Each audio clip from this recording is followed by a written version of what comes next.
Hello. I think, let me get this right.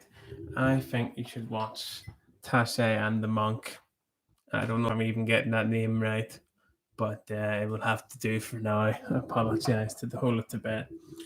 I think you should watch this documentary because it's the best documentary I've ever seen. It made me cry on two occasions, and every time I watched it there again.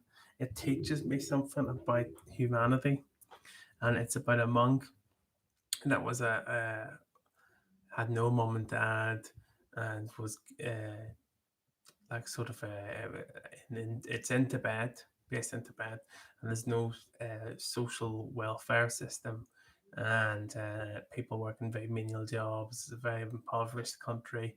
It seems to just have mountains, not jobs, and the only line of work seems to be just to be a Buddhist monk, because at least you get food, shelter, and dignity.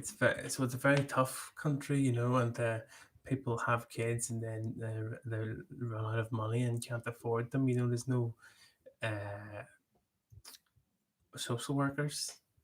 Well, not that this basically lives in a parallel world where there isn't any social workers. Very lucky to have them here in Tibet. And this monk who got adopted as a child, didn't know his mum and dad, and acted out as a child, and then eventually turned into a monk, devotes his whole life into rescuing kids and then teaching them about life, teaching them, giving them a good education, giving them good clothes, and feeding them to try and make up for the parents he never had. And if that doesn't win you over there, I don't know what will. And he uses the older kids at the orphanage to teach the younger kids. It's not really like Oliver Twist. This isn't a Fagin type character. This is the lovely, warm character who has to pick which kids get to come into the safety of his orphanage and which kids he can't help. And there's thousands of applicants and he can't save them all. And I used to work at the Samaritan's helpline, and it was wild. I couldn't all the people coming in all depressed. I couldn't save them all, and it really got to me at night. I couldn't save them all, and so this happens to him, and he lives his life in horrible guilt of he can only save so many kids. He's dealing with a problem that's a system problem as one man. It's like whenever you give a pound to one homeless person, and then you see another homeless person, you give them a pound, and you see another homeless person, you give them a pound, and you realize that your small pounds might be helpful, but this is actually a bigger problem. This is a systems problem.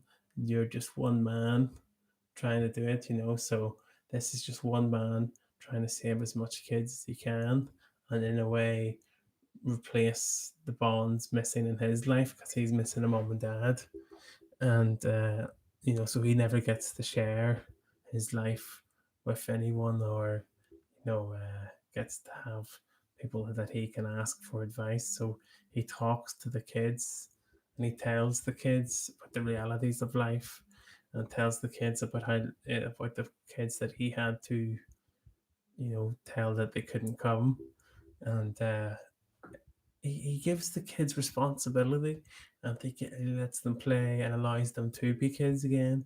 And he has loads of kids that are in his orphanage, and they're now having to go to college now, which gets paid for, and they don't want to leave. And a lot of them end up being teachers in his school. And you're like, man, this is the nicest fella ever. And you see him playing football with them, and you're like, man, this if you're not, and this documentary I showed many women this documentary uh, as a sort of like it's like I'll show you a good documentary, and I have made me and them cry on multiple occasions. It's so beautiful, just the idea of it. It's someone in a very turbulent part of the world, live a lot of brutal realities, and making his wee corner beautiful. and trying to unright just some of the wrongs.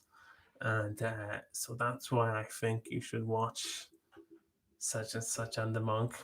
And also you get to see interest. It's interesting at different levels. You get to see this girl who arrives to the orphanage, who's a really angry girl who's lost her parents and she's traumatized.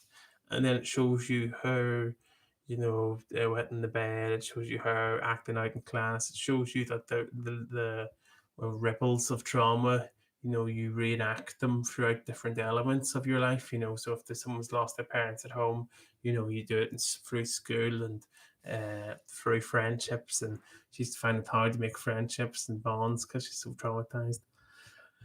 But he always uses his example to the kids of like, no, actually, you can get past trauma. I'm here. I run this school. I rescue people, and I used to be like you, where some people think that trauma is the end of their life. It doesn't go away, but you can, turn into an amazing person, and you get to see his struggling to contain her, and then him approaching it in the right way, and her slowly developing into a normal child. And so that's just beautiful. And also, you get to learn about Tibet, which is really interesting because when you're going to go to Tibet, you're not going to go to Tibet. I'm not going to go to Tibet. It's the other side of the world. The people's faces always shock me, and the people's attitudes are different, but you get to see the humanity, you know. Anyway, I'll end it there.